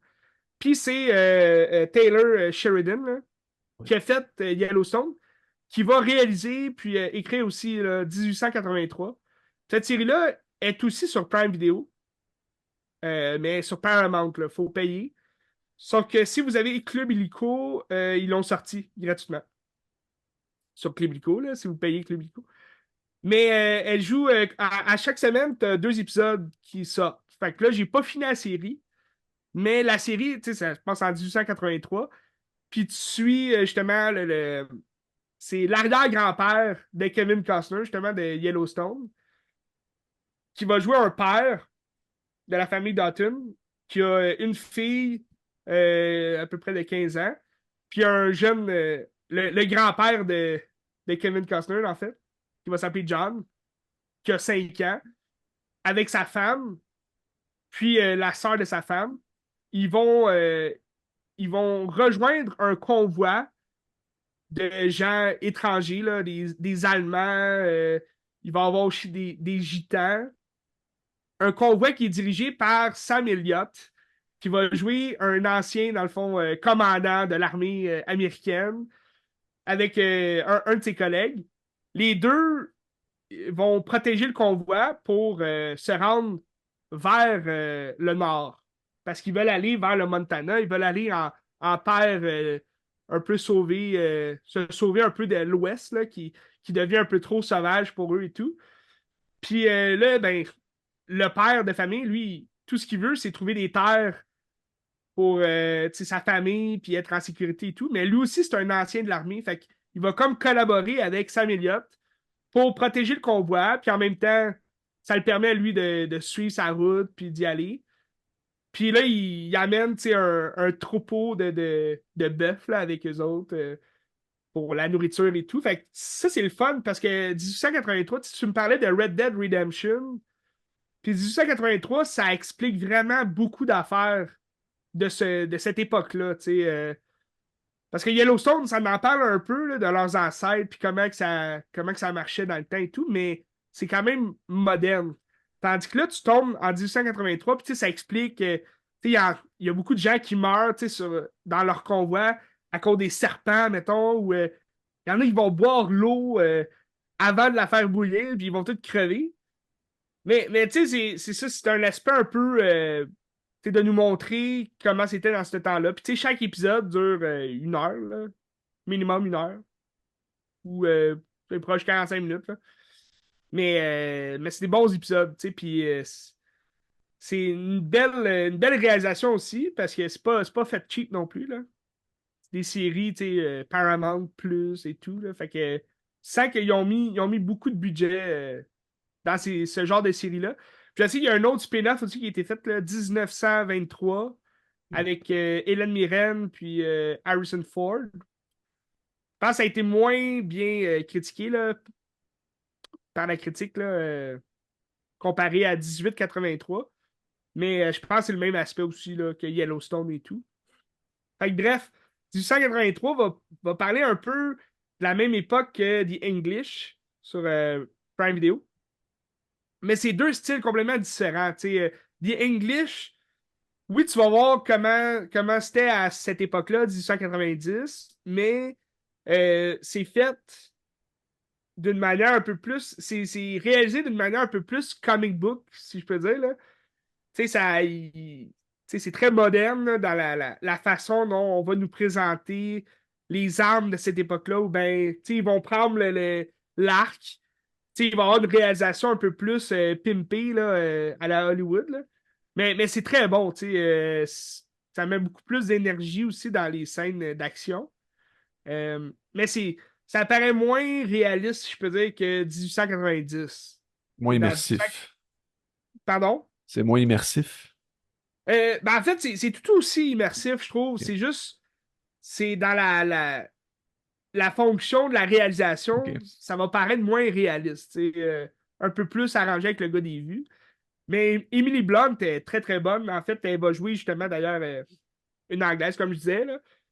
Une bourgeoise anglaise qui va, euh, qui va venir dans l'Amérique sauvage pour retrouver un homme qu'elle va accuser d'avoir tué son fils plus jeune.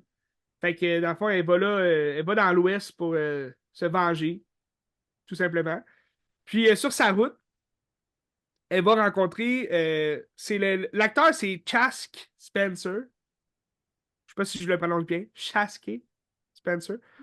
Il a souvent joué un Amérindien, mettons, là, dans Twilight. Là. Il joue dans Twilight. Il a joué dans Echo, euh, la plus récente série là, de Marvel, là, de Disney+. Il jouait Echo, là, qui est. Ben, il jouait pas Echo, il jouait Oui, c'est ça. Chask et Spencer. Il jouait pas Echo, il jouait si je me trompe pas, l'oncle de Echo. En tout cas, je me comprends. Mais, fait que, tu sais, il a jamais rien fait de grand, là. On va se le dire. Twilight, à moins que tu considères Twilight comme des films incroyables. Mais il joue bien, tu sais, puis dans The English, il trouve son compte, tu sais, il joue justement là, le Pawnee que je te parlais, Eli Whip. Ok. Eli Whip. comme ça qu'on le prononce. Eli Whip. J'ai appris ça durant mon voyage dans l'Ouest, américain sauvage. Mais bref, c'est une belle ride. Tu sais, c'est juste 6 épisodes. 6 épisodes d'environ 45 minutes. Puis ça se regarde vraiment bien comme série. Là. Je vous la conseille vraiment fortement. Parce que là, bon, lui, Eli Whip, c'est un ancien Pawnee, comme je te disais. Puis il va se faire chasser par des cowboys blancs. Fait que, il va vouloir se venger lui aussi pour. Lui, son but, c'est d'avoir des terres, tu sais, au Nebraska, puis toute la kit. Mais la confrontation entre les deux, tu sais, qui forment un duo dès les premiers épisodes, là, ils vont former un duo, puis leur confrontation au monde de l'Amérique sauvage, c'est ça qui est intéressant, je trouve, dans cette série-là. Là. Puis là, tu vas frôler bon, des aspects un peu plus émotifs là, concernant justement Emily Blunt, qu'elle elle parle de son fils, puis tu sais, lui, Eli Whip, qui a perdu sa famille aussi durant la guerre civile. Fait que je trouve ça intéressant. Regardez ça, The À voir English. absolument. Ben oui. Oui, ben oui, si vous avez Prime Video, c'est gratuit, je le répète. Ah. Ça conclut mon bloc western. Veux-tu avec mon dernier film de la semaine? Ah, ben oui. J'ai regardé le film d'animation 9, numéro 9 ou 9, ou je sais pas comment on dit ça. Mais, c'est un Ouais, film je de pense Shane qu'ils je Hacker. pense qu'ils l'ont appelé juste Nine. Nine. C'est Shane Hacker, que à la base, il a fait un court-métrage de 10 minutes qui a élaboré pour son long-métrage qui a donné ce Ouais. film-là. J'avais jamais vu ce film-là, puis je me souviens que j'étais au secondaire, ça sortait, puis ça Ah, tu m'intriguait l'avais parce que jamais vu. je l'avais jamais vu, non? Mais tu l'avais acheté, ça fait un bout quand même. Non, je pense pas que je l'ai. Je l'ai Ah, checké tu sur l'as pas, ok. Netflix, je pense pas. Ah, j'étais À moins que je sûr que l'aille, puis j'ai tu. oublié que je l'aille, là, mais peut-être ça se peut. Ouais, je pense. Mais en tout cas, moi, j'ai un souvenir que tu l'avais acheté. Tu m'avais dit, ah, je l'ai jamais vu. Mais Ah, ok, ça tu se peut. t'avais jamais vu ce film-là. Je l'avais jamais vu. Puis j'avais des souvenirs du secondaire que ça avait l'air vraiment cool, ça m'intriguait. Ouais. L'animation est super, là, c'est un gros point fort du film. Tu sais, dans le fond, Mais c'est. sais-tu, me semble que c'est produit par Je pense que c'est Tim produit par Tim Burton. Burton, je pense que oui. Ça a de souvenirs, là. Ouais. Puis, dans le fond, c'est un scientifique. Ça se passe dans un monde post-apocalyptique avec des genres de nazis, mais c'est pas des nazis, mais c'est des nazis. Puis là, il a fabriqué comme 9 petites figurines qui prennent vie. Puis là, c'est la neuvième qui se réveille. Puis là, le scientifique est décédé. Puis il va comme sur le bord de la fenêtre, puis il regarde dehors, puis tout est pété. Puis c'est comme c'est la guerre humaine, dans le fond, qu'on apprend que ça a tout délabré, puis il reste plus rien. Il reste des machines un petit peu à gauche, à droite, mais il y a plus d'humanité nulle part. Puis là, lui, il se sauve de ce petit château-là, puis il retrouve des gens comme lui. Dans le fond, c'est ses frères, là, ses frères et sœurs, les 1 à 9. Puis là, il essaye de quoi. Puis là, le gars, il a comme un. Le numéro 9 il a un genre de talisman ou une relique qu'il va se faire voler par une bébite. Puis là, la bébite va l'utiliser. Dans le fond, c'est lui qui va l'utiliser. Puis là, ça va comme animer les robots. Puis ça devient un peu cette guerre-là entre les robots et les petits bonhommes qui sont. Qui me fait beaucoup penser à It Takes Two, mettons, comme jeu, dans les scènes d'action et tout ça. Je trouve que la direction artistique de ce film-là est extraordinaire. Tu sais, c'est comme post-apocalyptique, c'est glauque, mais c'est le fun, tu sais, c'est comme trash un peu. Mais l'histoire est nulle à chier. J'ai trouvé ça tellement. Ben, pas nul à chier, là, c'est peut-être pas le bon terme, là, mais j'ai trouvé ça convenu. Puis pas. Ouais, ben c'est Jamais très été pris. blockbuster hollywoodien, là. Ben c'est ça, puis jamais t'es comme impliqué. C'est juste, tu sais vraiment que là, OK, ils perdent le talisman, ils vont le retrouver, le talisman sert à quelque chose, ça va faire quelque chose de mauvais, puis là, il faut qu'il aille comme péter le méchant. Puis t'es comme OK, ben, c'est ça. Sauf que, tu sais, juste pour l'animation, pour la direction artistique, je trouve que ça vaut vraiment le détour pour voir ça. Mais tu sais, c'est un 1h15, 1h10 à peu près que ben, tu sais, ça passe comme un pet, puis c'est pas nécessairement intéressant, Un mais pet c'est qui beau. pue, comme on dit. Un pet qui pue, oui. Mais moi, je me rappelle, j'ai pas détesté.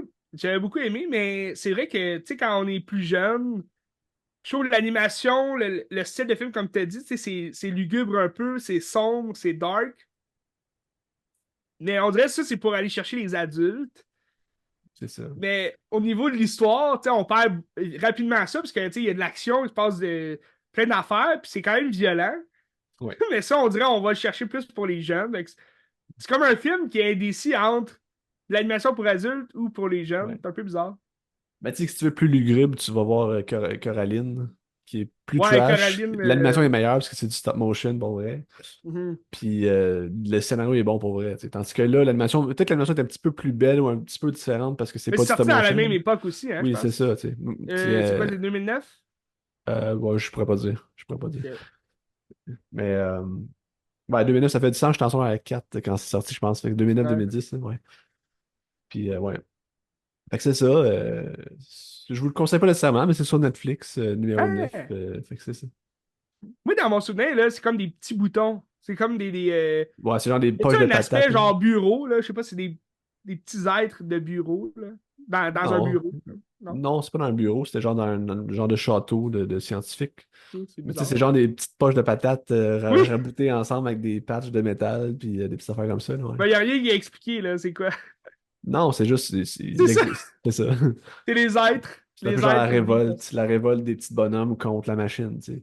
Là, tu te rends compte que la machine, dans le fond, c'est à cause des nazis qui ont comme forcé la main aux scientifiques, puis tout ça, puis ça, ça a mal viré. C'est ça. Mais en tout cas, scénario très Ouais, ordinaire, là, c'est sûr que c'est une petite déception de ma part, là. ben ouais. Ça fait la job. Fait que, Colin. Si tu veux, j'ai un dernier bloc à jaser. On va en Ouais, jaser vas-y. quand même rapidement, mais je trouve ça important d'en jaser. Notre histoire québécoise. C'était à Saint-Jean la semaine passée, puis pour la Saint-Jean, j'avais regardé des films québécois là, cette semaine. Mais c'est important de regarder ces films-là, n'importe quand, n'importe où. Ouais, Juste que moi, je me suis dit, hey, c'est concept, c'est à Saint-Jean, je vais regarder ces films-là. Ça faisait un bout que c'était tout dans ma watchlist.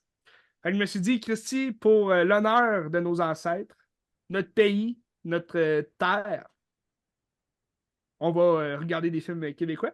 Puis j'ai un thème aussi. Ben, à part j'ai regardé le démantèlement. Tu nous en as parlé quand même récemment. ouais, Démantèlement, beaucoup aimé l'histoire en général, très bonne. C'est rough aussi là, sur le moral. Mais c'est sûr que moi, c'est pas ma vibe tu sais, de film. C'est quand même lent, quand même ouais. long. Le jeu de Gabriel Arcan est quand même, quand même rough aussi. Mais, euh, mais pour le concept du film, puis je trouve que ça peut rejoindre beaucoup de gens dans la vie de tous les jours. Là, tu Ben, sais. c'est pas un film qui est sexy, mais c'est un film qui semble dans la réalité tu sais, ça existe, ça, là, tu sais, cette situation-là Ouais, existe. Fait que, c'est sûr. donc, c'est sûr que c'est pas sexy, c'est un peu beige comme histoire. Tu sais, puis Sébastien Pilote, c'est souvent beige aussi, Ouais. c'est très comme dramatique, là, Mais mais tu sais, le c'est fermier, bon. le fermier qui veut vendre justement toutes ses acres, ses terres, sa ferme, tu sais, ses moutons, pour subvenir aux besoins de sa fille, tu sais, puis tu sais, il y a un aspect très émotif dans tout ça, mais tu sais, encore en plus aujourd'hui, de nos jours, tu sais, avec toute la difficulté de vendre ou d'acheter ou peu importe, là, c'est ça Ouais. tu sais, ça perdure à travers les époques. Là. Tu sais, c'est un film de quoi, 2013, 2010, je pense. 2016? Non, je pense 2013, mais je suis Ah, pas sûr. 2013, ok. Mais Ouais. il semble, il me semble. Fait que, tu sais, ça perdure quand même à travers les 10 années passées là, entre Ouais, le film et aujourd'hui. absolument. C'est sûr que c'est ça, mais moi, c'était plus la vibe qui me correspondait pas, mais sinon, le scénario, ça reste excellent. Mais là, après ça, je me cite un petit bloc d'une légende québécoise. Luc Picard, Ouais. un grand nom quand même au Québec. Bon, il a joué beaucoup. Il a joué dans beaucoup de séries télé, là, à la télé que j'ai Mais tu sais, pas les films qu'il a regardé. réalisés aussi sont très bons. C'est un très bon Oui, réalisateur, Luc Picard, là. oui, c'est un très bon réalisateur. Puis tu sais, là, j'ai regardé trois films de Luc Picard que j'avais jamais vu. Ben, un que j'avais déjà vu quelques parties, mais c'est pas tellement bon, là, c'est Le Collectionneur. Ouais, c'est qui donc qui fait ça? C'est pas Jean-Claude Lard, hein? Bonne question. C'est Jean Baudin, hein, ça se peut-tu? Jean Baudin? Non, je vais aller voir. Christy. Mais tu sais, c'est un Collectionneur. film très. Oups. Christy, C'est tu sais, Jean début Baudin. des années 2000, là. C'est Mais tu qui? sais, Jean Baudin, il a fait des grands films, Ouais, Jean Baudin, c'est ça. mais c'est aussi lui qui a fait Nouvelle-France, qui était une catastrophe, Nouvelle-France, pour plein de raisons, là. C'est pas qu'il est pas bon, là, mais c'est Ouais. que le film a eu plein de problèmes, d'autres productions, puis tout ça, fait que c'est un film qui est vraiment pas bon, là. Ben, tu sais, le Collectionneur, c'est un film de 2002.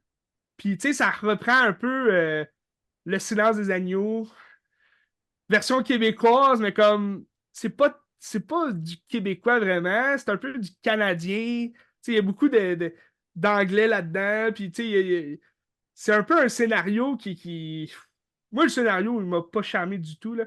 Ça faisait un peu penser à l'histoire de Moïse. Ok. Tu sais, la secte là, de Moïse, Ouais. que justement Luc Picard jouait dedans. Mais comme c'était très ontarien, québécois, tu sais, c'était québécois, mais en même temps, c'était canadien plus, puis, tu sais, là, il y avait du doublage par-dessus, c'était encore pire, là, mais, mais le collectionneur, c'est pas doublé, là, c'est vraiment, mais on dirait les textes qu'ils disent, c'est juste sur le pilote automatique, puis ils font juste leur texte, tu sais, normal, mais c'est pas un bon texte, là, tu sais, c'est un texte d'une série télé, là, tu sais, à TVA, le lundi soir. Puis, mais tu sais, c'est des bons acteurs. Là. T'as Maud Guérin dedans qui va jouer la détective qui court après un. C'est censé être un tueur en série, là, on le voit pas tuer du tout, là, mais c'est Luc Picard qui joue le méchant, le tueur en série, que lui, il va comme appâter les jeunes garçons, puis là, il va comme les prostituer, puis là, il se passe tout plein d'affaires fuckées. Là. Mais c'est bien sur papier, là. C'est juste quand on réalise un film comme ça, au Québec surtout, là, faut être sûr de notre shot, puis tu sais, faut que les dialogues coulent d'une façon tu sais, claire et naturelle. Là, dans ce film-là, je sentais pas que c'était très naturel. Tu sais, les acteurs, pourtant, c'est des bons acteurs, tu sais, mais on y repassera Mais tu pour. sais, tu regardes, mettons, Liste noire de Jean-Marc Vallée, c'est épouvantable, ce film-là, c'est Hey, vraiment pas bon, là. Puis tu vois, je pense que c'est un peu le même genre, là. c'est un peu le même genre, tu sais. C'est des films qui se veulent. Tu sais, on parlait de justement Éric Canuel, ce qu'il a réussi à faire avec Bon Cop Backup. Ça, tu sais, c'est un film à la hollywoodienne qui a bien marché, puis que les répliques coulent bien. Tu sais, ça a l'air vraiment d'être un Québécois qui batch sur un Ontarien, puis l'Ontarien qui. Tu sais, parce que tout concorde. Mais ce genre de film-là, ça fonctionne pas toujours. Tu sais. Puis le collectionneur, bon, ça n'a pas fonctionné. Pas pour moi, en tout cas. Là. Mais tu sais, tu regardes les critiques. Il y a des gens qui ont aimé ça, qui ont adoré ça. Regarde. Ça peut, ça peut faire la job. Mais tu sais, c'est un style horreur un peu. Au Québec, on n'est pas très fort sur l'horreur. Là. On en a fait, il y en a eu, mais souvent quand on parle d'horreur, c'est plus dans les thèmes du film, puis dans ce qu'on voit à l'écran, là, plus que dans, mettons, l'histoire. Tu sais. Comme là, c'était style slasher, mais on voit zéro meurtre. Là, c'est juste. On voit des cadavres, là, mais on voit pas de meurtre. Fait que c'est un peu cheap comme film d'horreur. Un peu cheap. Mais sinon, j'ai regardé aussi avec Luc Picard, mais qui joue un peu de figure. C'est un à côté quand même, mais il joue comme le personnage principal là, sur lequel on va se fixer. C'est 15 février 1839. Ouais, ouais, c'est bon, Donc là, ça. on fait un lien aussi avec juste avant la guerre civile qui se passe en- en- aux États-Unis, 1839, qui est, bon, tout ce qui en suit, la liberté des Québécois La chez nous, révolte. tout. Non, les Québécois n'existent pas La- à cette époque-là. Il n'y a pas de Québécois en 1839, Non, je c'est sais, des mais tu sais, Canadiens c'est la français. révolte, Ouais. bon, des La révolte Anglais, des la patriotes. révolte des Français sur le territoire prochainement québécois face aux Anglais qui envahissent, bon, l'Amérique et tout. Mais tu sais, c'est un film de prison, hein. Tu l'as vu, ce film-là? Ouais, ouais, ouais. C'est un film de prison. Puis des fois, ça peut sembler quand même long. Les propos sont très bons. Moi, j'ai beaucoup Ouais, aimé les propos. C'est sûr que ça va un peu se joindre à tout ce qui se passe dans la fonction politique, puis porter notre nom fièrement, puis la liberté, puis tu sens, c'est des Québécois quand même, là, qui parlent au nom de Québécois, mais que c'est un peu pour préserver notre langue française aussi, là. T'as l'envahissement des Anglais. Tu sais, aujourd'hui, tu regardes ce film-là, puis aujourd'hui, t'as comme pas de. Tu sais, ça fait un contraste avec aujourd'hui où ce qu'on se bat encore. C'est pas un ouais, contraste vraiment, là, c'est un peu un reflet de ce qui se passe aujourd'hui, où ce que on demande de parler quand même français, vu qu'on est au Québec, mais ça reste que on se fait quand même ensevelir par la langue anglaise, puis la langue anglaise va rester, tu sais. Elle disparaîtra jamais, mais le français, ça se ouais. pourrait qu'un jour, dans, je sais pas, 50, 60 ans, il n'y en ait plus, tu sais. Je veux dire. Tu sais, juste à regarder, là, la comparaison avec la venue du streaming, mettons, le Netflix et tout, tu sais, les gens regardent de plus en plus de films, séries en anglais. Puis là, ça commence à parler anglais parce que ça regarde des séries, des films en anglais. Ouais.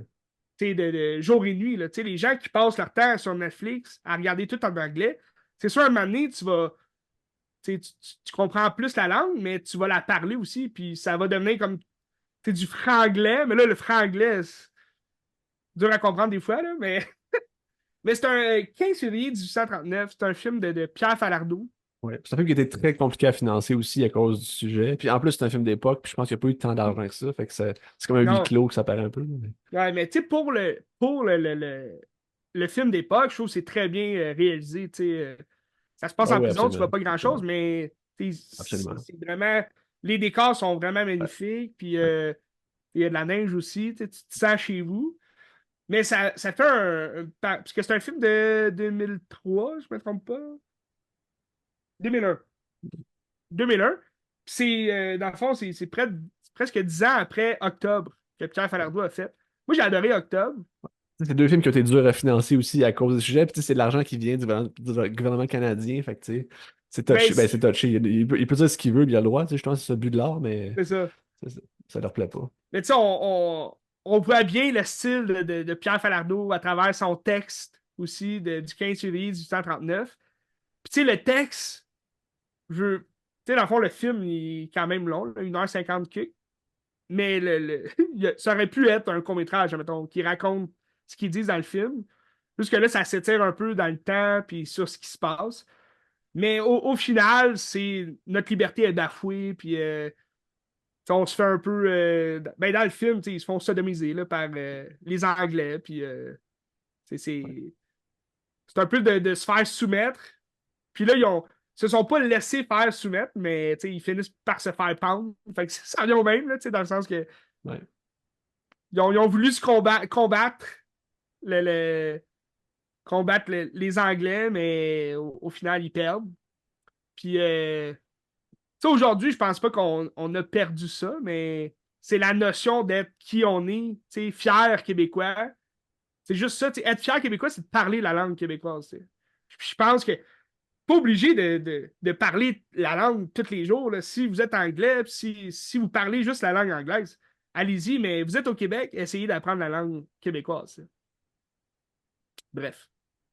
Mais tu sais, c'est d'oublier son histoire aussi parce que, tu sais, on parle, mettons, de Robert Nelson, que, tu sais, pour moi, Robert Nelson, avant de savoir c'était qui Robert Nelson, c'était un gars de À la Claire Ensemble, là, qui était un personnage, mais Ouais. Robert Nelson aurait été le président du Bas-Canada, ou en tout cas, je sais pas quel titre il y a eu, mais disons président du Bas-Canada, si l'indépendance du Bas-Canada avait eu lieu, tu sais. Mais lui, c'était un patriote en 1830 cuc, puis il a dû fuir vers les États-Unis parce qu'il se faisait persécuter, justement, puis je pense qu'il a fini par se faire assassiner par les Anglais.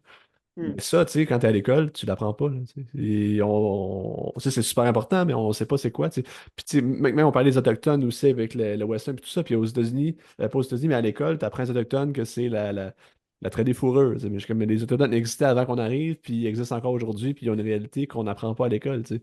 Ouais. Puis à moins que tu à l'université en histoire, mais tu l'apprendras jamais. Puis je trouve que c'est quelque chose qu'on perd beaucoup. Puis tu sais, dans les films, justement, c'est important qu'on le voit comme du monde, puis qu'on en parle, tu sais. C'est vrai. Ouais. Non, c'est vrai. C'est sûr que, je pense que l'éducation préserve aussi peut-être les histoires violentes ou qui peuvent paraître violentes, mais c'est vrai que pour parler de notre histoire, il s'est passé des choses violentes. Fait que c'est Ben sûr, à c'est quelque ça. Puis, part, puis on raconte bien ce qu'on veut entendre aussi. Puis oui, tu sais, si il y a des le gens qui aiment pas. Boston Tea Party, Tu sais, quand est-ce que tu parles d'indépendance du Québec à l'école, c'est très rare, là, tu sais. Fait que très c'est rare. ça, tu sais. On va parler de l'avenue de Jacques-Cartier, C'est ça. Samuel de Champlain. C'est ça. Ben, il n'y a rien qui nous représente en tant que tel. T'sais. Ouais, Mais 15 février 1839, un joli film. Ça s'écoute bien, tu sais. absolument. Puis pour finir, mon bloc, Luc Picard. Qui est ben, Luc Picard, c'est un bon